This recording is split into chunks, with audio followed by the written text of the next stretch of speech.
अब इन खबरें ये चलाई जा रही कि जामा मस्जिद में अतिक्रमण मुक्त किया जाएगा। इस सरकार ने हिंदुओं के स्वास्थ्य का ठेका नहीं लिया, हिंदुओं को यह बताने का ठेका लिया कि देखो मुल्ला को कैसे टाइट कर रहे हैं। नौकरियां जा रही हैं, बेरोजगारियां बढ़ रही हैं, डॉलर लुढ़क रहे हैं, तमाम तरह क्राइसिस बढ़ रहे हैं। वो राम मंदिर में इन करता और इन करके वजू वजू बना के वो नमाज की तैयारी करता, और जब नमाज के लिए वो खड़ा होता बिछाता है तब सुरक्षा।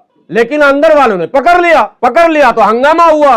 फिर उसने नारे तकबीर के नारे भी लगाए राम मंदिर परिसर के अंदर, सीता रसोई के पास। देश में बड़ी तेजी से ध्रुवीकरण किया जा रहा, देश में बड़ी तेजी से नफरत को बढ़ाया जा रहा, देश में बहुत तेजी से मजहब के नाम पर, धर्म के नाम पर एक दूसरे को दूर करने का प्रयास किया जा रहा। बुलडोजर को एक हथियार के रूप में इस्तेमाल किया जा रहा। मजार था, उस पर बुलडोजर चला। अस्पताल के गेट पर बीड़ी सिगरेट बिक सकता है क्या? गुटखा बिक सकता है क्या? गंदे तेल में छोले भटूरे बिक सकते हैं क्या? जहां अस्पताल में लोग स्वस्थ होने जाते हैं वहां अस्वस्थ। देश में लगातार पिछले एक हफ्ते से फिर नई नई घटनाएं घट रही है। देश में बड़ी तेजी से ध्रुवीकरण किया जा रहा, देश में बड़ी तेजी से नफरत को बढ़ाया जा रहा, देश में बहुत तेजी से मजहब के नाम पर, धर्म के नाम पर एक दूसरे को दूर करने का प्रयास किया जा रहा। और इन सारी कोशिशों में जहां सत्ता पक्ष का हाथ है, वहीं इन पर विराम लगाने में विपक्ष लगातार नाकाम साबित हो रहा है। ये चिंता का विषय है कि भारत जो एक महान लोकतांत्रिक देश है, संवैधानिक व्यवस्था है, उसके बावजूद यहाँ विपक्ष सत्ता के मंसूबे को, सत्ता की सोच को बेनकाब करने में पूरी तरह से विफल हो रहा। कठिनाई केवल ये नहीं कि सत्ता पक्ष के देख रेख और निगरानी में नफरतों का बाजार गर्म किया जा रहा, परेशानी यह है कि जिस नजरिए को, जिस विचारधारा को ढाल बनाकर सत्ता पक्ष देश में ध्रुवीकरण को लगातार बढ़ा रहा है, उस नजरिए के साथ विपक्ष आगे नहीं बढ़ पा रहा। विपक्ष कहीं ना कहीं सत्ता पक्ष के उन आरोपों में फंस जा रहा है जिसे धर्म विरोधी मानसिकता करार दे दिया जाता। अब सवाल यह पैदा होता है कि क्या देश प्रेमी, राष्ट्र प्रेमी, मानवता प्रेमी, लोकतंत्र प्रेमी, संविधान प्रेमी चुप रहे क्या, खामोश रहे क्या, गहरी नींद सो जाएं क्या, और देश में लगातार बढ़ रहे इस उन्मादी ताकत को फलने फूलने दें क्या? इसी चिंता को देखते हुए मुझे यह लगा कि देश के लोगों तक एक वो विचार, एक वो बात, एक वो सच, एक वो फैक्ट जिसको छुपाने की कोशिश लगातार मीडिया भी कर रही है, सत्ता पक्ष के लोग भी कर रहे हैं, और कहीं ना कहीं विपक्ष भी उसको उजागर करने में विफल हो रही है, वो पक्ष सामने जाना चाहिए। एक तो बुलडोजर की पूरी कहानी है, पूरी दास्तान है, आसाम से लेकर कश्मीर तक और केरल से लेकर हिमाचल तक, जिन जिन प्रदेशों में भारतीय जनता पार्टी की हुकूमत है, उन प्रदेशों में बुलडोजर को एक हथियार के रूप में इस्तेमाल किया जा रहा। जबकि भारत में जो डेमोक्रेसी है वो बुलडोजर डेमोक्रेसी नहीं है। एक हमारे यहां पूरा लीगल वे है, कौन किस तरह का अपराध करेगा, उस पर किन धाराओं में मुकदमे दर्ज किए जाएंगे और किस तरह से कार्रवाइयों का सामना उस अपराधी को करना पड़ेगा, उसका 100% प्रोसेस यहां तैयार है। उसके बावजूद धर्म विशेष को देखकर, जाति विशेष को देखकर यदि सरकार उन्हीं अदालतों के सहारे, उन्हीं अदालतों में बैठे माननीय जजों के कांधे पर बंदूक रखकर अगर इस व्यवस्था में ध्रुवीकरण को बढ़ावा देती है और जहां अनावश्यक है, जरूरत नहीं है, वहां भी बुलडोजर चलाकर और ढिंढोरे पीटकर और उस पर डिबेट कराकर अगर वो अपने एजेंडे को सफल करना चाहती है तो उसको बेनकाब करने की जरूरत है, उसको हर हाल में बेनकाब किया जाना चाहिए। इसी दिल्ली में जहां हम बैठे हैं, दिल्ली के अंदर पिछले महीने एक मंदिर पर बुलडोजर चलाया गया। बहुत प्राचीन मंदिर था और उस पर बुलडोजर चलाया गया। विरोध हुआ, ऐसा नहीं कि विरोध नहीं हुआ, विरोध हुआ, धरने प्रदर्शन हुए, हंगामे हुए। पुलिस ने उस हंगामे को कंट्रोल किया, जो पुलिस का काम है, जो प्रशासन का काम है, वो प्रशासन ने किया। एक भी टीवी चैनल पर अगर मां झंडे वालान मंदिर के डेमोलेशन को लेकर डिबेट हुआ हो तो हमें दिखाइए। क्यों नहीं हुआ भाई? मंदिर तो प्राचीन था, बहुत पुराना था, और मैं अनऑथराइज ऑथराइज पर अब जा ही नहीं रहा हूं। मैं ये कह रहा हूं कि अनऑथराइज ऑथराइज की परिभाषा भी सरकार ने बदल दी है। जिस पर उंगली रख दे वो अनऑथराइज हो जाए, और जिस पर आंख बंद कर ले वो ऑथराइज हो जाए। ये नई परिभाषा है। लीगल वे में कौन सा इलीगल है और कौन सा लीगल है, ये तो कोई डिबेट कर ही नहीं रहा। लेकिन डिबेट झंडे वालान पर नहीं हुआ। उसके बगल में एक मजार था, उस पर बुलडोजर चला, उसी झंडे वालान के आगे, उस पर हंगामे करवाए गए। उसके बगल में एक पार्क था जिसमें एक मूर्ति की स्थापना करनी थी, ईदगाह के पास मैं बढ़ रहा हूं उसी रूट पर, वहां हंगामा कराया गया। कौन लोग हैं हंगामा करने वाले? क्यों नहीं प्रशासन उनसे निपटती है? आरंभ काल में क्यों नहीं उनको लाइन अप कर दिया जाता है? अब आखिरी मामला तुर्कमान गेट का आ गया। तुर्कमान गेट पर इन आंखों से आप लोगों ने भी देखा होगा कि बहुत सारी चीजें इलीगल थी, और केवल तुर्कमान गेट पर नहीं है, बगल में 2 अस्पताल है, 2 अस्पताल है बगल में, कोई नहीं बोलेगा ये बात। जीबी पंत और एलएनजेपी और मौलाना आजाद, 3 कर लो आप। मौलाना आजाद तो चलो कॉलेज है, अस्पताल 2 तो फ्रंट पर है। उस रोड पर दोनों अस्पताल के सामने जिस तरह से दुकानें लगी हुई हैं, एमसीडी, ओपीडब्ल्यूडी और डीडीए और अस्पताल प्रशासन से मेरा सवाल है कि वो दुकानें क्या लीगल हैं? अस्पताल के गेट पर बीड़ी सिगरेट बिक सकता है क्या? गुटखा बिक सकता है क्या? गंदे तेल में छोले भटूरे बिक सकते हैं क्या? जहां अस्पताल में लोग स्वस्थ होने जाते हैं वहां अस्वस्थ। क्या उन मानकों पर जो खाद्य सुरक्षा को लेकर नियम बने हुए हैं, उन मानकों पर वो सारे जो स्ट्रीट वेंडर्स हैं जो खाने का सामान बेच रहे हैं, क्या वो मानक पर खड़े उतर रहे हैं क्या? किसी ने उस पर रेड किया क्या? किसी ने उसकी आवाज उठाई क्या? क्यों नहीं उठाई? इसलिए नहीं उठाई कि वहां कॉमन मैन है, हिंदू भी है, मुस्लिम भी है, सब है। वहां एंगल फिट नहीं बैठ रहा, एंगल नहीं फिट बैठ रहा ध्रुवीकरण का। अगर वहां बुलडोजर चलेगा, वहां अतिक्रमण मुक्त किया जाएगा, तो सरकार की वाहवाही तो होगी कि उसने चलो स्वच्छता का काम किया, लेकिन एंगल तो नहीं बनेगा ना। एंगल बनाने के लिए बस 100 कदम दूरी है उससे, उस अस्पताल से 100 कदम दूरी पर वो मस्जिद है, मस्जिद के आगे वो इंक्रोचमेंट। मैं इंक्रोचमेंट से इनकार ही नहीं कर रहा हूं, मैं बिल्कुल नहीं कह रहा हूं कि नहीं वो लीगल था, उसको तोड़ दिया गया, वो इलीगल था, लेकिन सवाल इलीगल पर ही मैं कर रहा हूं। जैन मंदिर, हनुमान मंदिर, राम मंदिर, शिव मंदिर, मां दुर्गा मंदिर, मां काली मंदिर, कोई मंदिर अगर दिल्ली का ऐसा हो जहां इलीगल इंक्रोचमेंट ना हो तो आप हमें बताओ। लेकिन नहीं छुआ जाएगा, यह मैसेज दिया जाएगा कि यह सरकार हिंदू हितों की रक्षा कर रही है। हिंदू हितों की रक्षा कर रही है तो इसका क्या मतलब है कि मुस्लिम हितों को प्रभावित किया जाएगा? इसका यही मतलब है क्या? इसका अपोजिट वर्ड यही आपको मिल रहा।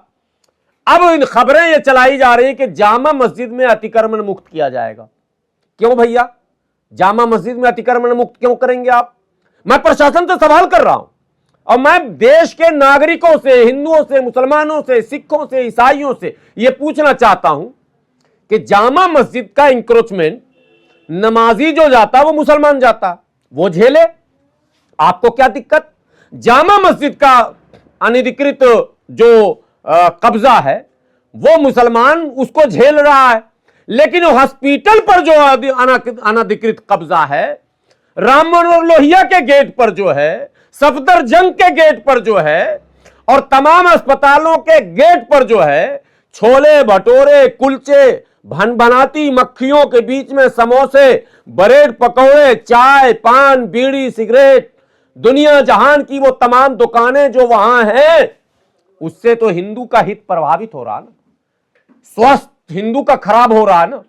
बड़ी आबादी तो हिंदुओं की ही जा रही है ना। अरे भाई 80% उनकी आबादी है तो 70-60 तो जा ही रहे होंगे अस्पताल। मेरे हिंदू भाइयों, आपको यह सोचना ही पड़ेगा कि ये खेल क्या हो रहा। चले जाइए नई Delhi station, Purani Delhi station, Anand Vihar railway station, Nizamuddin railway station, illegal encroachment का भंडार है, भंडार। सारे वेंडर, आज मैं बहुत महत्वपूर्ण बात कर रहा हूं, रेल ने रेल नीर बनाया। क्या बनाया? रेल नीर। केवल रेल नीर ही बिकना चाहिए। आप सभी यात्रा करते हैं, मेरे हिंदू भाई, ये बिहार यूपी के भाई खास करके यात्रा करते हो ना तमाम ट्रेनों से, कौन सा पानी मिलता है? राजधानी को छोड़कर बाकी तमाम ट्रेनों में फालतू का 4 नंबर का, 2 नंबर का पानी नहीं, 4 नंबर का महाघटिया पानी बेचा जा रहा, 20-20 रुपए का बोतल बेचा जा रहा। वो बोतल कौन सप्लाई कर रहा? कौन बना रहा? कौन मैन्युफैक्चरिंग कर रहा? कौन डीलर है जो ट्रेन के डब्बे में बेचवा रहा है? कैसे बेचने की अनुमति मिल रही है? रेलवे क्या कर रही है? रेल मंत्री क्या कर रहे हैं? IRCTC क्या कर रही है? कोई पूछेगा सवाल? कोई नहीं पूछेगा। रेलवे में सारे घटिया खाने परोसे जा रहे हैं, सड़े समोसे बेचे जा रहे हैं, खट्टे अंगूर और खट्टा सेब बेचा जा रहा, सड़ा हुआ फल बेचा जा रहा, सड़े हुए अनब्रांडेड जिसका कोई ब्रांड नहीं है, वो रेलवे के स्टॉल पर, मैंने चाहे वो ठंड पिए हो, चाहे जो भी खाने का सामान हो, वो नॉट ब्रांडेड है, टोटल अनब्रांडेड है। कौन सप्लाई करवा रहा? सवाल पूछेगा कोई? नहीं, इसलिए कि नैरेटिव फिट नहीं बैठ रहा, एंगल सेट नहीं हो रहा रेलवे में हिंदू मुस्लिम का। तो सबका ना स्वास्थ्य का मसला है, सबका ठेका हम थोड़ा ना लिए हैं स्वास्थ्य का। इस सरकार ने हिंदुओं के स्वास्थ्य का ठेका नहीं लिया, हिंदुओं को यह बताने का ठेका लिया, देखो मुल्ला को कैसे टाइट कर रहे हैं, यह मुद्दा है। तो क्या मुल्ला के टाइट होने से हिंदुओं को मकान मिल रहा? मुल्ला के टाइट होने से हिंदुओं को नौकरी मिल रही है? मुल्ला के टाइट होने से हिंदुओं को रोजगार मिल रहा? मुल्ला के टाइट होने से हिंदुओं का मतलब बहुत ज्यादा भला हो रहा, उसको कोई पैसा और आर्थिक लाभ मिल रहा? तो बताइए, फिर आप टाइट कर सकते हैं, कीजिए, हम ही को टाइट कर दीजिए अगर 10-20 हिंदुओं का कल्याण हो जाए तो। मुझे लगता है ऐसा नहीं हो रहा। नौकरियां जा रही हैं, बेरोजगारियां बढ़ रही हैं, डॉलर लुढ़क रहे हैं, तमाम तरह क्राइसिस बढ़ रहे हैं, और कहा गया था सरकार की तरफ से जो वायदे किए गए थे अपराध को लेकर, रोजगार को तो छोड़ ही दीजिए, शिक्षा को तो आप छोड़ ही दीजिए, शिक्षा का तो स्तर देख ही लिया आपने। अगर यूपीएससी में मुसलमान कुछ ज्यादा सीट निकाल ले तो यूपीएससी जिहाद के नाम से उसको मीडिया ट्रायल कर दिया जाता है। अगर एमबीबीएस में कुछ ज्यादा एडमिशन हो जाए तो उसका मेडिकल कॉलेज का मान्यता रद्द करवा दिया जाता है। अगर मुसलमान कहीं प्रैक्टिस करने बैठ जाए तो उसे जिहादी डॉक्टर कह दिया जाता, और उसी के लिए डॉक्टर को निशाना बना दिया गया। वो जो सुसाइड बॉम्बर था, वो मरने वाला डॉक्टर था, मास्टर था, टीचर था, प्रोफेसर था, जाहिल था, शैतान था, मनहूस था, खबीस था, क्या था ये तो पता नहीं, लेकिन कई डॉक्टरों को लपेट लिया गया, बाद में डॉक्टर को छोड़ भी दिया गया। मैं कोई उड़ती पुड़ती खबर नहीं कह रहा हूं, लेकिन आज तक डिबेट हो रहा है, अरे मुल्ला तो डॉक्टर भी बनता तो जिहादी बन जाता, मुल्ला तो डॉक्टर भी बनता तो जिहादी बन। ये नैरेटिव फिट बैठ गया इनका। अब मुस्लिम डॉक्टर के यहां कोई इलाज कराने नहीं जाएगा डर से कि कहीं बम्बे लेकर ना बैठा हो, बजाय कैप्सूल के, बजाय टेबलेट के, बजाय सिरिंज के और सलाइनिंग के वो बम लेकर ना बैठा हो। ये जो माहौल बन रहा है इस देश में, इस पर रोक लगाने में विपक्ष पूरी तरह से फेल हो गया। मैं अंतिम पहुंच रहा हूं। अब जब बातें बड़ी बड़ी लंबे लंबे दावे किए गए, सारे गुंडे उत्तर प्रदेश छोड़ देंगे, ये बोले बाबा, और बिहार में एक मुरट्ठा वाले गृह मंत्री है, सारे गुंडे बिहार छोड़ के भाग जाओ, बिहार छोड़ के भाग जाओ, मगर गैंग रेप कर दो मधेपुरा में। बिहार छोड़ के भाग जाओ मगर पत्रकार और दरोगा मिलकर कानपुर में गैंग रेप कर दो। बिहार छोड़ के भाग जाओ मगर मॉब लिंचिंग कर दो। बिहार यूपी छोड़ के भाग जाओ मगर मेरठ में किडनैप कर लो, रोकने पर मां की हत्या कर दो। कहां से आ गए ये गुंडे? सवाल होगा या नहीं होगा? नहीं, गुंडा तो अतीक था जिसको सरकार ने अपने संरक्षण में 2 गुंडों से मरवाया। 2 ही गुंडे थे कि और ज्यादा थे? वो 2 ही लड़के आए थे, टनाटन लड़के थे। वो कहां गए? किस गांव के थे वो? किस गांव के थे? बुलडोजर चला उन पर? नहीं, अतीक पर चलाएंगे बुलडोजर, इसलिए कि मसला नैरेटिव सेट करना है, हमको मैसेज देना है, नट टाइट करने का। ये सरकार को बंद करना पड़ेगा। अब सर विपक्ष की विफलता, अतीक में विपक्ष कहीं कुछ नहीं, मुख्तार में विपक्ष कहीं कुछ नहीं, आजम खान में विपक्ष कहीं कुछ नहीं, तौकीर रजा में विपक्ष कहीं कुछ नहीं, पत्थरबाजी का फेक नैरेटिव सेट किया गया, विपक्ष कहीं कुछ नहीं, तमाम तरह के मॉब लिंचिंग किए गए, विपक्ष कहीं कुछ नहीं। अब सामूहिक बलात्कार की लगातार घटनाएं आई, विपक्ष कहीं कुछ नहीं। अंकिता भंडारी जैसे सेंसिटिव मुद्दे आ गए, विपक्ष कहीं कुछ नहीं। Zero, nothing, fail. अब ये चिंता का विषय, आखिरी बात मैं कह रहा हूं, जो सबसे ज्यादा चिंता का विषय जिसके लिए मैंने आपको बुलाया, जो कल की घटना अयोध्या के राम मंदिर में, जो एक ऐतिहासिक अब बन चुका है, जिसकी सुरक्षा को लेकर पूरे देश को चिंता रहती, अति संवेदनशील मंदिर है वो। उस मंदिर के जितना सुरक्षा व्यवस्था पूरे भारत में किसी मंदिर का नहीं। बगैर आईडी चेक किए उस मंदिर में किसी को प्रवेश नहीं है, श्रद्धालु को, किसी को, श्रद्धालु को प्रवेश नहीं है। फिर सवाल यह पैदा होता है, कोई अगर चंदन टीका लगाकर, दाढ़ी मोछ मुड़ाकर, धोती कुर्ता पहनकर, फर्जी आईडी बनाकर अगर इन करता तो बात समझ में आती। आपको भी आती, हमको भी आती, अखिलेश जी को भी आ जाती। खैर अखिलेश जी को तो आएगी ही नहीं समझ में, अभी भी नहीं आई। दाढ़ी रखकर, इतनी बड़ी दाढ़ी, हजरत मौलाना वाली दाढ़ी, और कुर्ता और पाजामा, पहले सारी बात समझिए, दाढ़ी, कुर्ता, पाजामा और आईडी में अब्दुल, आईडी भी अब्दुल है, फर्जी आईडी भी नहीं है, आईडी भी ट्रू, फेस भी ट्रू, टोटल क्लियर। वो राम मंदिर में इन करता और इन करके वजू वजू बना के वो नमाज की तैयारी करता, और जब नमाज के लिए वो खड़ा होता, बिछाता है, तब सुरक्षा में अंदर जो लोग हैं, अंदर, बाहर वाले ने तो उसको अंदर कर दिया, जा भैया, जब आदेश ही है ऊपर से तो तू जा। लेकिन अंदर वालों को क्या पता था कि आदेश से आया है, तो 2 रकत पढ़ भी लेता वो। लेकिन अंदर वालों ने पकड़ लिया तो हंगामा हुआ। फिर उसने नारे तकबीर के नारे भी लगाए राम मंदिर परिसर के अंदर, सीता रसोई के पास। अब सवाल यह पैदा होता है कि अगर बात यहीं तक थी, ब्रेकिंग न्यूज चल जाती, खत्म हो जाता, नहीं हुआ खत्म।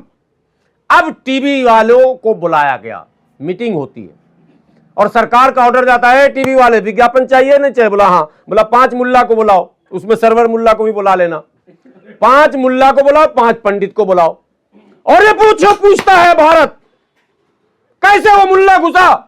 मुसलमानों की इतनी हिम्मत हो गई, वो राम मंदिर में वो हिंदुओं को मतलब भड़का रहे हो आप, सनातनियों का आप इम्तिहान ले रहे हो, परीक्षा ले रहे हो, जाग जाए सनातनी, अब इसका जवाब देना पड़ेगा। इसका जवाब क्या होगा यही बताइए आप। अब मैं यही समझाने आया हूं देश के लोगों, इसका जवाब यही होगा कि आप कुछ निकलेंगे चिंटू पिंटू, झंडा उंडा लेके, डंडा तलवार लेके, और वो मस्जिद में घुसेंगे और मस्जिद में कहेंगे हम हनुमान चालीसा पढ़े। तुम मेरे राम मंदिर में, तुम मेरे राम जी के मंदिर में, तुम्हारी इतनी हिम्मत, देख मुल्ले मैं दिखाता हूं तुझे। अब वो मस्जिद में घुसेंगे, उत्तर प्रदेश का वातावरण बिगाड़ेंगे, मस्जिद में झंडे गाड़ेंगे, मस्जिद में झंडा लहराएंगे, मस्जिद में हनुमान चालीसा पढ़ेंगे, पूजा पाठ करेंगे, जिसके दृश्य पहले भी आ चुके हैं इस देश के सामने। तब तो राम मंदिर में घुसे नहीं थे, घुसवाया ही नहीं गया था। किसके माँ ने दूध पिलाया कि वो मुसलमान जाए? अपनी मस्जिद में तो नमाज नहीं पढ़ रहा, जो मस्जिद उसके घर के सामने है। अब वो अयोध्या जा रहा 1500 किलोमीटर से दूर, समझिए ना, अब वहां नमाज पढ़ रहा। ये सब खेल, हिंदू भाई मैं आपके लिए बोल रहा हूं, मुसलमान के लिए नहीं। मुसलमान भी कुछ जाहिल है, समझ जाएं, मैं ये ना समझना जरूरी है। जाहिलो जागो, समझो खेल क्या हो रहा।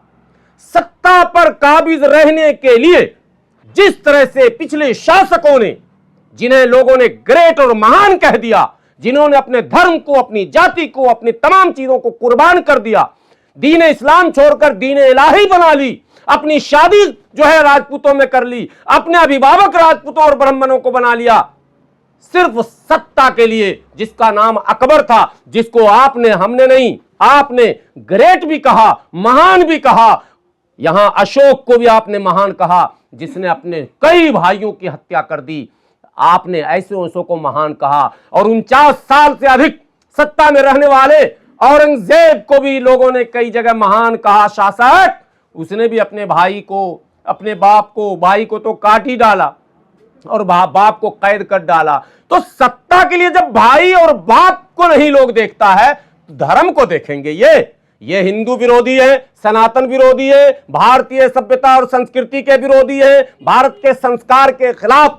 ये European Nazi model, Namo model, Nazi model लागू करना चाह रहे हैं। Not Gujarat model, it is Namo model. What is meaning of Namo? Nazi model है ये। और इस मॉडल से आपको लड़ना पड़ेगा। ये नहीं तो आपको आपस में लड़ाकर तबाह और बर्बाद कर देंगे। ये खुद करेंगे, खुद क्या कहते हैं, सब कुछ करके और लड़ाकर आपको मौज करेंगे, सत्ता पे पड़े रहेंगे।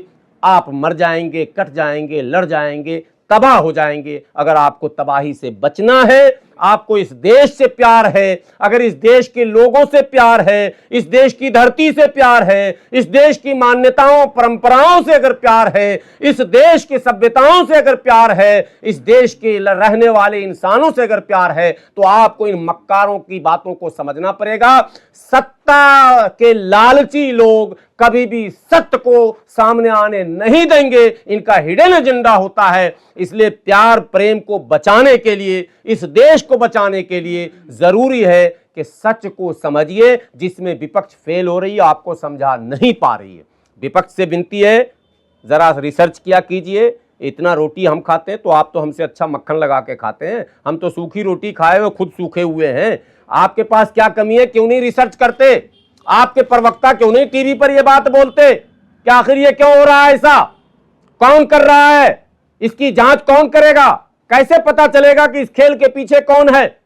बम फूटता है 10 साल के बाद बाइज्जत बरी क्यों होते हैं? उन अफसरों पर कार्रवाई क्यों नहीं होती जिन्होंने बम फोड़ने के आरोप में गिरफ्तार कर लिया? और 10-10 साल, 15-15 साल, या तो अदालत गलत, या तो सिपाही गलत, या तो अदालत गलत, या तो एजेंसी गलत, या तो अदालत गलत, या तो इन्वेस्टिगेशन करने वाले लोग गलत। अरे कोई तो गलत होगा। 10 साल, 15 साल, 20 साल जेल में रहने के बाद वो बाइज्जत बरी होता है और यह कहा जाता है कि कोई साक्ष्य नहीं मिल पाए। इसका मतलब है कि नैरेटिव ये भी फेक ही हुआ होता है और कहीं ना कहीं इसके पर्दे के पीछे भी कोई खेल ही होता है। ये सारे खेल उजागर होने चाहिए। बहुत सारी चुनौतियां हैं। डोनाल्ड ट्रंप वह रोज धमकी दे रहा है, हमको अमेरिका धमका रहा है, हमको दुनिया के दूसरे देश धमका रहे हैं। झूठ में मत फंसो कि हम विश्व गुरु बन गए, बिल्कुल नहीं बने। अगर विश्व गुरु होते, अमेरिका को अभी ऐसी तमाचा लगाते कि वो जो भूरे भाई है ना, वो बिलबिला जाते। अभी भूरे भाई को जानते हैं ना आप लोग? भूरा भाई जो है डोनाल्ड ट्रंप, ठीक है। ये समझने की बात है। अब हम कमजोर हैं, बहुत सारी चुनौतियां हैं, हमारे अड़ोस पड़ोस में चुनौतियां मुंह खड़ी हैं, देश के अंदर चुनौतियां मुंह खड़ी है। इसलिए मैं अपील करता हूं, विनती करता हूं अपने हिंदू भाइयों से, मुस्लिम भाइयों से, सिख भाइयों से, ईसाई भाइयों से, बौद्धिस्ट भाइयों से, जैनी भाइयों से, आस्तिक भाइयों से, नास्तिक भाइयों से, अगड़े भाइयों से, पिछड़े भाइयों से, SC ST OBC और माइनॉरिटी के तमाम लोगों से कि आपको जागना पड़ेगा।